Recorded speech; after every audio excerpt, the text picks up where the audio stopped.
AF. The first argument that I prepped is just what I think will be stock, I think, which is just the normal plain Jane pro-escalation scenario. Now, I cut kind of a nuanced version of this with the drills argument on the first day that I was prepping, or the second day that I was prepping.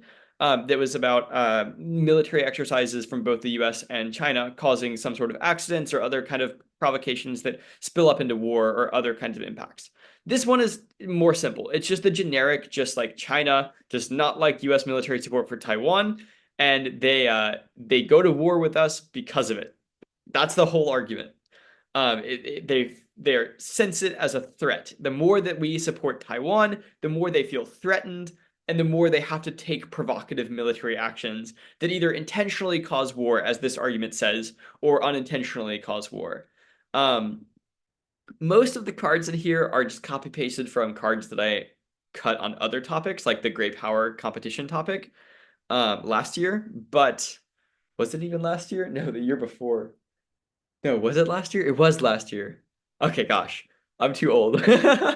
um, but the argument is a little bit nuanced here because it explains with mostly with this article from The Atlantic that I will rave about all day. It explains why China doesn't have good choices if the US steps up escalation against it and tries to contain it, for example, with this Taiwan military support.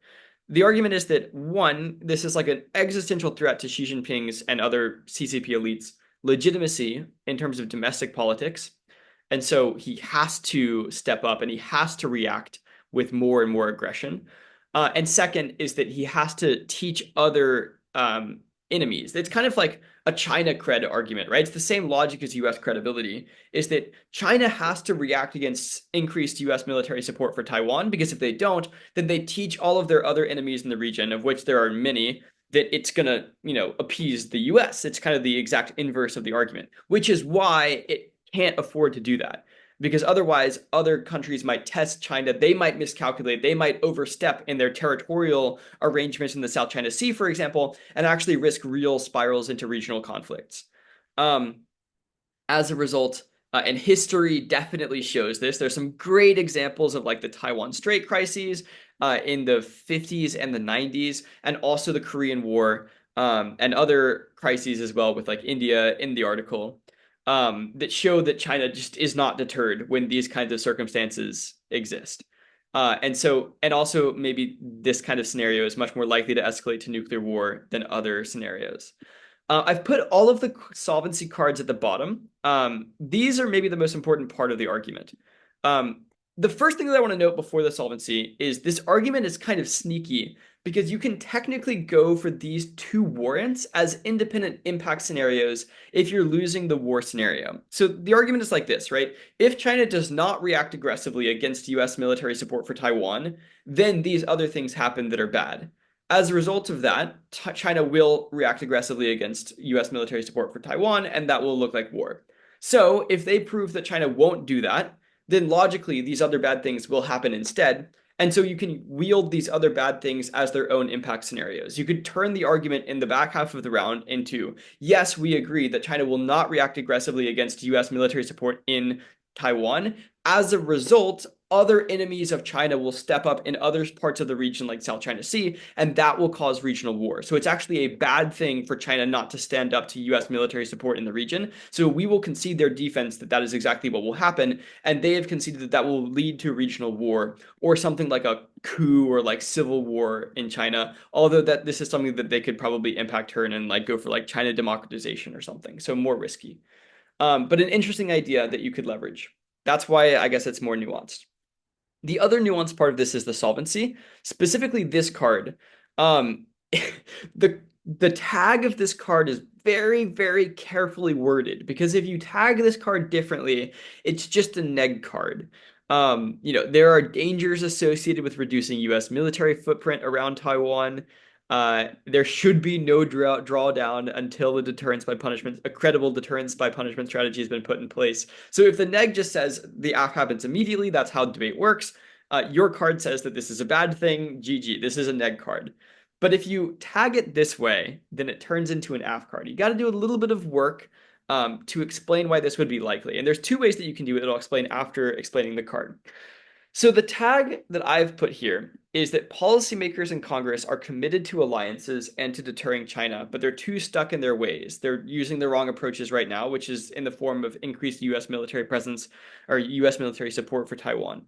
However, if we vote AF, we create a shock to the status quo that forces them to find some other way of deterring China in Taiwan. So it causes the defense establishment to pivot to a different strategy, which is deterrence by punishment. Deterrence by punishment just means we don't actually have military support for Taiwan. We stop sending them as many arms. We stop positioning our boats around them. We stop doing freedom of navigation operations in the south, in like the Taiwan Strait, and we increase ambiguity. But instead, we position our assets and we increase our military capabilities in such a way that we make it clear to China that if they attack Taiwan, there's a good chance that we retaliate and punish them. Like, okay, fine, they attack Taiwan, it works, maybe they take Taiwan, then we're going to make their lives like terrible. We're going to make them awful for a very long time. So it's deterrence by punishment after the fact instead of deterrence by higher military support to prevent them from attacking in the first place. And then the rest of this is the sneaky part, right? This will only happen after consultation, reassurance, and planning, and it will solve preemptive war and miscalculation while maintaining deterrence. So it solves all of the potential neg arguments like security guarantees and appeasement and stuff like that, while only maintaining like the AF arguments about reducing the chances of war and maintaining deterrence. So let's read what the actual card says. It says deterrence by punishment does not rely on bolstering military forces, so it's not the neg, it's the AF. It leaves the US room to adopt a forced posture capable of reassuring allies such as Japan and South Korea. So interestingly, this is a good part of the card. You can move the US military support for Taiwan to South Korea and Japan instead to reassure them. And you can still convince Taiwan and China that the US is truly committed to maintaining the status quo across the strait. It also frees the US military to divest from vulnerable bases in Japan that on balance actually may make great power war more likely via a preemptive Chinese attack. So if we reduce military support for Taiwan, we can get out of places that are very vulnerable that might increase the chance of war with China. And we also reduce the likelihood of a war caused by miscalculation. And we remove the pretext that China's buildup is in response to US provocations, that we remove US provocations. And then here's the sneaky part, right? We can say that this evidence accounts for the neg scenarios because it says, yes, there are dangers associated with doing it if we do it the wrong way. So we have to do it the right way. Careful planning must be conducted in conjunction with regional partners. There should be no drawdown until a deterrence by punishment strategy has been put in place. So the big assumption here, and the assumption that is sort of like sneakily implied in the tag of this card, is that we will do it in the right way and we will not do the AF in the wrong way, which is a big if, right? If we do it in the right way, it will go well. There are two ways that you can prove this in the round. The first way is you can say US military is likely to do it in the right way. Lots of different warrants. A, like it is good. US military smart, therefore they will do it because it's good. They wouldn't do the bad thing because that's dumb. B, more nuanced, is that like this is an actual policy that US military planners have considered, and they will always want to strengthen deterrence of China. They probably won't be satisfied with just totally abandoning Taiwan. So this is the most likely course of action that they will pivot toward, especially because they will want to reassure allies. We always have wanted to reassure allies in history, and we've always done things that try to reassure allies whenever we make pivots like this. The second way that you can do it, though, is if you aren't able to prove with uniqueness that like this is likely to be how it would be done because of the way that the US government or the US military works, you can also be a little bit sneaky and say that this is a general practical solution to some of the neg problems, which is explicitly allowed in the PF handbook. It's not a plan. We're not saying this is how we're gonna do it necessarily. It's not like a formal like plan text, but it is a general practical solution that allows you to stretch the way that fiat works in PF a little bit conventionally. And if you're called out for it, you can just refer to that part of the rule book and you might be okay. If you have no idea what I'm talking about, go watch my lecture about the rules. I think this is part 3 of the Things You Won't Learn at Camp series. And it will talk about that. I think it's one of the first things that I talk about in the 5 different rules that you should know. And then finally, it says, the status quo, a shock to the status quo is just what the situation requires. So good thing for AF. We should rely less on threats, but not rule out the use of force. Ambiguity will always exist, so deterrence will always exist here. Great. And then the other two cards are just brands again, saying that historically, when China gets what it wants, it does not take more. It does not resort to the use of force. And so it counters some of the appeasement narratives, right? Like historically, China was able to rise really quickly without any violence at all, and it doesn't want any violence. Same with Taiwan. This is Palmer, which says that the CCP leadership really doesn't really want a war in Taiwan, because if there's any shadow of a doubt that they could lose, this would like absolutely destroy their reputation, impossible to recover from, and it would probably destroy their economy, everything about them. So it would be quite catastrophic even without the U.S. support. Which means if there's any risk of them being able to solve Taiwan unification in the long term peacefully, they're willing to wait for that, like wait for a very, very long term. Which means that maybe this kind of invasion scenario that the app is going to paint is not that likely. Okay, great. So let's talk about a few of the other pro arguments then. That's the most common one that you're going to see. It's just some kind of escalation scenario. US provokes China, they attack. That's bad. There's two other ones that I've prepped recently as well. The first one is what I've called the Glaser AF, because there's basically one author who is at all advocating for doing the AF, like at all, and that is Charles Glaser. So let's look at what he says. He's written a very, very controversial piece a few years ago, that is the centerpiece of this argument, in 2021. So 3 years ago, he wrote this big article. I've like not cut this down at all. So if you want to read any of these, you should cut them much more efficiently than I have. And it's basically makes the argument that the US should just throw away Taiwan. It's too risky to keep supporting Taiwan. We could get involved in a war with China, and so we should just not support Taiwan anymore. And the article makes a fairly solid case for this. Like, if you read the article in a debate context, the article is great. It says everything you could possibly want for the pro, and it preempts a lot of the responses. It's a good debate article, as long as you don't think very hard with your brain. The article does say very explicitly that the pro is right, the con is wrong, and this will solve the war. It is on balance the right thing to do. It does the weighing and everything. So let's read through the article a little bit. This is one that I expect to come up a lot. It might come up less because people will have indicts to it for sure. Like for sure, people will have indicts to it. But it will come up a lot because this is like basically the only article that talks about like reducing U.S. military support for Taiwan. There are a few others that touch tangentially on the topic, but like this is like the only AF solvency advocate that it really exists out there. And it has been very controversial. But let's read through it. Okay, so should the US trim its commitments to reduce the odds of going to war with China? And he says yes. China now has a reasonable prospect of prevailing in a war over Taiwan and beating the US. China's improved capabilities reduce the US's ability to deter.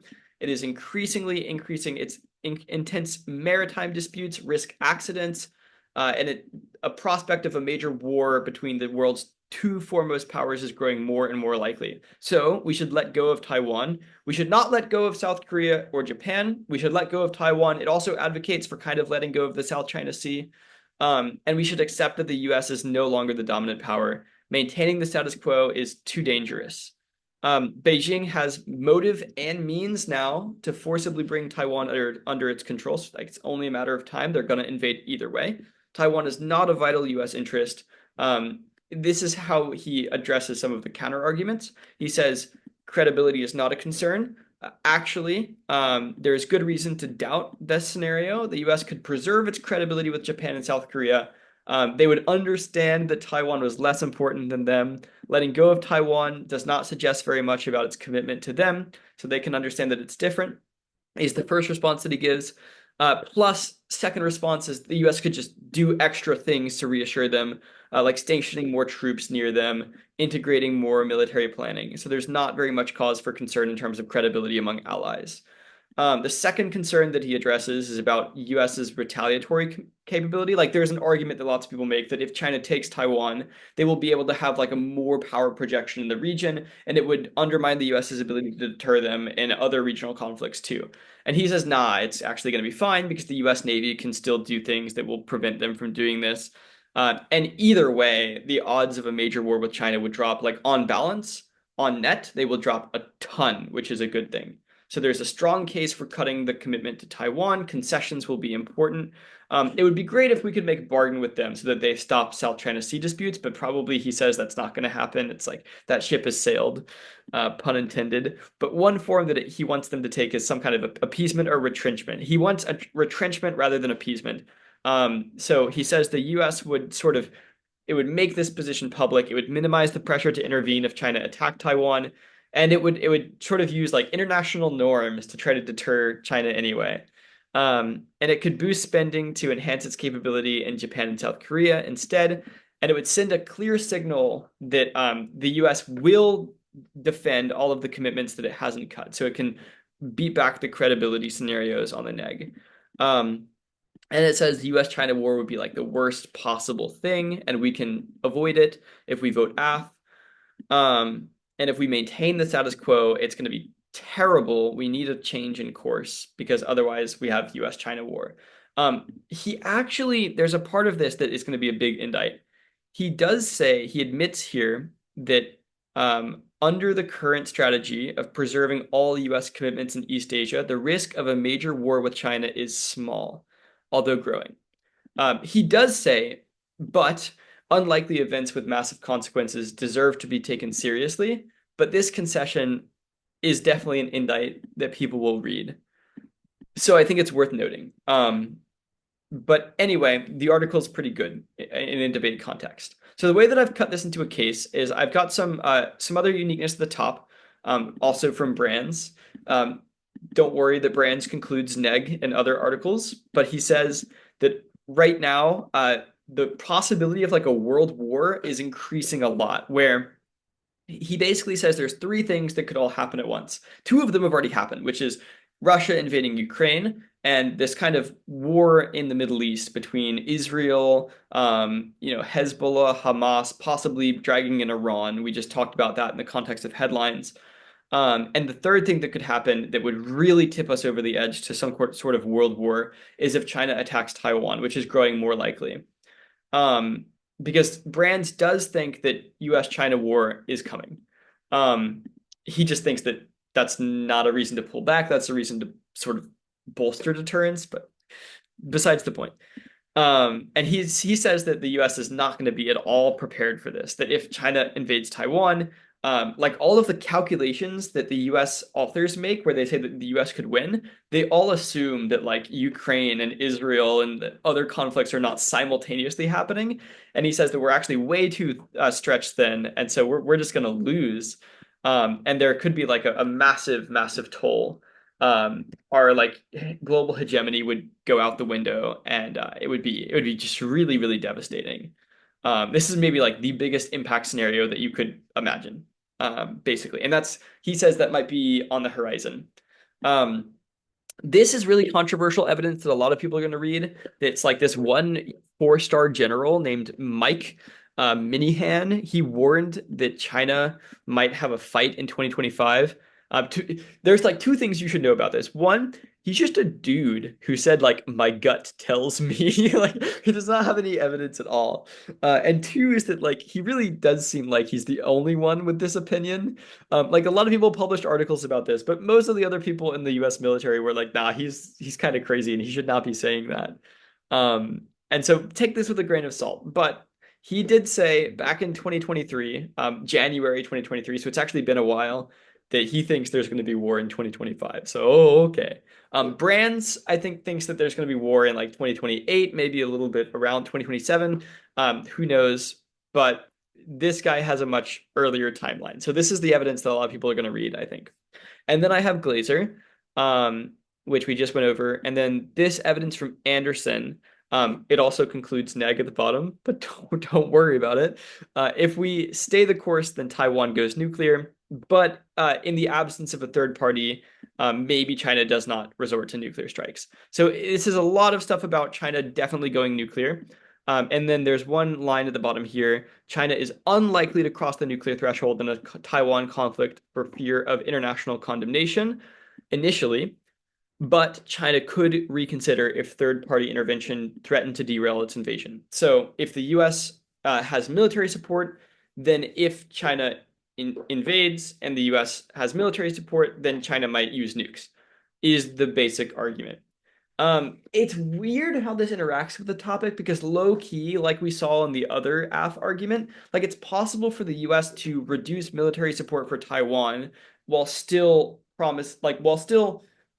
silently maybe making the commitment to intervene or be dragged into a Taiwan scenario if China does intervene. Like I'm not sure that the AF in like fiats that the US does not intervene if China attacks Taiwan. It's food for thought, I think. But this is an interesting argument. So the basic premise of this entire case is like Taiwan is going to get invaded either way. We just got to give up. If the US tries to defend it, it's not going to work. It's not going to deter China. It's just going to cause nuclear escalation and we're all going to die. So we just got to give up on Taiwan. It'll be okay. It won't be that bad and we won't sacrifice credibility. That's the argument. I think it's a bad argument for several reasons. Most of them have to do with, like, I think that China successfully invading Taiwan causes a ton of terrible impacts that definitely drag the US in. But it's an argument that people will read. Probably some people. I don't know. Okay, so good to have that in your back pocket and know about it and like be able to see it so that you can block it, hopefully. The last argument is weirdly has good literature. I did not expect this at all, but I prepped this after finding the second card in this, which is the third card, sorry, which is this card here. It says it's a card that basically advocates for Taiwan getting a nuclear weapon. It says this is the only way that they can deter China. So this is kind of the opposite of the Glaser AF. It's like we need to abandon Taiwan so that they can make a nuclear weapon, so that they deter themselves against China, and current US deterrence is not working. So really, really interesting argument. There's only one solvency advocate, which is the third card. But it is very explicit and it answers counter arguments. So maybe people are unprepared to answer this. The literature is like weirdly good. The first card is really interesting. It doesn't necessarily conclude neg, but it probably would if you asked the author. It concludes that we need to stop our current policy, which I guess concludes AF sort of. It concludes that the status quo is bad for sure, but it concludes that we need to stop our current policy of strategic ambiguity, where we're kind of like, I'm not going to tell you what we're going to do if you invade Taiwan. I'm just going to let you think about it. The current policy of strategic ambiguity, by the way, it exists so that we can simultaneously deter China, because they think maybe the US will defend Taiwan, and that we can sort of discourage Taiwan from doing any rash things like declaring independence. So the original reason for strategic ambiguity was so that we wouldn't, like, if we declare that we are going to defend Taiwan, A, this might provoke China, but a bigger reason was B, that this might get Taiwan to feel that they can declare independence, which would cross a red line with China and might cause war.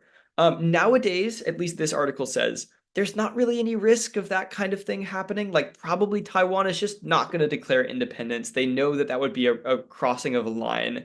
They know that that would endanger them. So it's unlikely that this will happen. So notably, this article concludes then that we should stop strategic ambiguity by making it clear that we will defend Taiwan. But I'm using it to say the opposite, sort of the opposite. I'm agreeing with this article that says we should stop strategic ambiguity, but in the opposite direction. We should stop strategic ambiguity by making it clear that we will not support Taiwan. But I'm at least leveraging the logic that this article makes. So it does say that the status quo is strategic ambiguity. It has trapped the US and Taiwan in a prisoner's dilemma. So it's not deterring China. China does not care about strategic ambiguity. It is fully willing to invade regardless of US deterrence. But Taipei cannot switch to different defense strategies because strategic ambiguity makes it uncertain whether or not it actually will. So this is the best part here. Strategic ambiguity seems to have snared the US and Taiwan in a prisoner's dilemma. Washington wants Taipei to increase defense spending and implement a certain porcupine strategy of like asymmetric defense before it gives them more commitments. And Taiwan wants to receive those commitments before it changes any strategies. So they're both kind of like doing a game of chicken where they're waiting on each other to supply the thing that they need because it's so uncertain and they don't want to make a bunch of investments in something without the certainty of knowing what will actually happen. Specifically from Taiwan's point of view, it doesn't want to go all in on one strategy that depends on like the US intervening. You might be wondering like how does that even make sense? Like wouldn't Taiwan either have more defenses or less defenses? Like what are the strategies that you're talking about? This article talks about a strategy of asymmetric defense, which is Taiwan stops investing in lots of things like big missiles and big like submarines and things that might be able to like actually fight a war with China. And instead it invests a bunch in smaller weapons that can just like wait out China, basically. So the idea is that if we invest in a bunch of small weapons like Stinger missiles, then we can delay a Chinese invasion once it starts long enough that the US can come help us out, prevent a blockade, something like that. And then the US will do the rest of the work of defeating China. But this obviously depends on believing that the US will come in and defend Taiwan. And so if you don't believe that the US will come in and defend Taiwan, then there is no reason to divert any resources toward this strategy.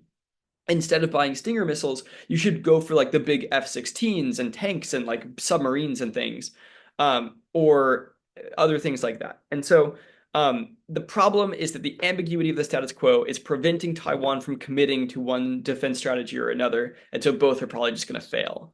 And so US military support is holding Taiwan back from a correct defense strategy. Now, the defense strategy that it's actually holding them back from, according to this card, is going for a nuclear weapon. And this card says that that would probably be a bad thing, or at least implies it doesn't give any impact evidence, so you can't indict it that easily. But it does say the link. It's the same card as the one we read on the neg, which is that Taiwan has incentive and capacity to sprint for the bomb if it concludes that this is the only way that they can deter a Chinese invasion. So, AKA, if the US stops strategic ambiguity by clarifying that they will not, in fact, defend Taiwan, maybe something that the AF would do. Then this is the big solvency advocate here. So this card says that it is impossible to deter Taiwan or deter China without nuclear weapons. And it says that really like everyone knows the US is not going to help Taiwan if China invades. And China knows this too. So it is not deterring it in the status quo. So it's going to invade and we are screwed if we don't do anything. And so it says Taiwan it's going to remain outside of the US nuclear umbrella if we're being real. The best way that we can actually survive is if we make our own nuclear arsenal. And then it spends a lot of the rest of the card explaining the solvency and beating back critics' arguments. So the first argument that critics might make is that this would normalize proliferation. One, it makes a moral argument that, okay, well, you shouldn't sacrifice us just to prevent prolif.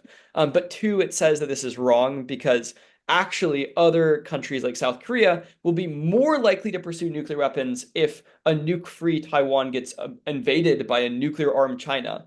So this is like try or die for preventing other countries from going for nuclear weapons. And it's more likely that they would go for them in the absence of a nuclear weapon in Taiwan. The second argument that it preempts is that China would just like destroy all of the nuclear weapons. It says, no, A, we can just move them around a bunch. B, we can put them in mountains, which Taiwan is full of. Or C, we can just disperse them with a bunch of decoys, which is another strategy that the US has used a lot as well. I think other nuclear powers use it frequently. And then it gives some histories, and no nuclear armed countries have ever been the victim of a disarming strike, even though this is like a theoretical issue that they should be a victim of. And then the third argument that it preempts is that China might retaliate with like a blockade. But it says, nah, China retaliation, that's just the squo. Like that's inevitable. The blockade, the invasion, that stuff's going to be inevitable. So the only way that we can overcome it's try or die for having a stronger negotiating position, like more bargaining power, if we have nuclear weapons that can prevent them from having a blockade or get rid of the blockade once it started or something. And then that will make China back off. And that's the only way that will make China back off. And so only Taiwan itself with nuclear weapons will have the resolve to use them to defend itself. And that is the only way to deter China. And then obviously this would solve like a Taiwan annexation scenario. And so I've just pasted the other card here. Oh, this is actually a new card I haven't talked about. This card is fire, and you should use it on the neg mostly, but it works here on the AF in this specific scenario. It is basically a link into global and regional like prolif cascades caused by a successful invasion of Taiwan. So this is, for example, this would be the answer to the Glaser app. Like you would read this card and be like, nah, fam, if you successfully invade Taiwan, if you allow Taiwan to be successfully invaded, then everyone around the world is going to get nuclear weapons, and that's going to cause like a bunch of different nuclear scenarios that are probably add up to be much more risky for things like extinction than the possibility of a US-China exchange. So this card says it's much longer, and I think it ultimately concludes neg, so it's a bit risky to read here. But it does conclude certainly that any successful annexation of Taiwan would trigger a chain of proliferation that adds like tons of new warheads and new nuclear powers. The rest of the card mentions Japan, South Korea, it mentions Saudi Arabia, Iran. It mentions how like South Korea and Japan getting nuclear weapons could prompt China to get more nuclear weapons, and then that would cause Russia and the US to get more nuclear weapons, and everything would go out of control. So it's a very long article. I've cut it more in the card dump if you want to read it there, but it's very, very good and very, very thorough. Um, and so it would be a huge recipe for instability and maybe cause a bunch of other conflicts. And this is nice to read here because you can use it to beat the turn that people might read. Like people are going to read like prolif bad, right, against Taiwan prolif. And you're like, no, no, no. It's try or die for Taiwan prolif to prevent global prolif. So we actually have a link turn on your turn. Like we have the best link into stopping as much prolif as possible. You have to have some prolif to stop more prolif. Um, and I think it's a pretty good argument. Like weirdly good literature for this argument to have, I think, as an impact turn. Okay, so that's the last pro argument that I prepped. I was going to prep like the answers to Glaser right now. I've kind of already told you two of them. One is the indite. Two is that the evidence I just showed you that a successful invasion China would do against Taiwan would cause this global prolif that maybe outweighs even the possibility of a US-China war scenario. That's kind of the strategy you should use against this. You should cut a bunch of cards that are like different impact scenarios of China successfully invading Taiwan without the US's help. The third response to it would be the the card. Let's see, is it this one? Yeah, this card right here. I've cut a longer version of it in the card dump, but this Herzinger card was written was written later after Glaser, and it's just like a massive scathing critique of Glaser. So it answers like every part of the Glaser article. And actually I think it's one of many. Like I think if you look up like the Charles Glaser article, you'll find a bunch of other ones that respond to it directly. So you can cut all of those as indicts and they'll all post date. I don't know if Glaser has responded to any of these directly. It's possible, which would be an interesting thing to cut.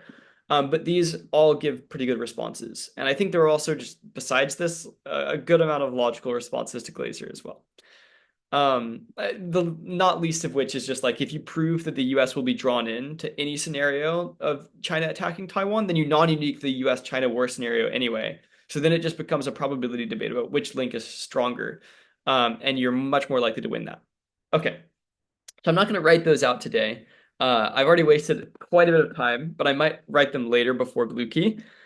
The last thing that I'm going to do next time is I'm going to write a theory shell that says like if you have stolen my content and you have copy pasted a contention of mine and you're reading it at like Blue Key, for example, then you should lose.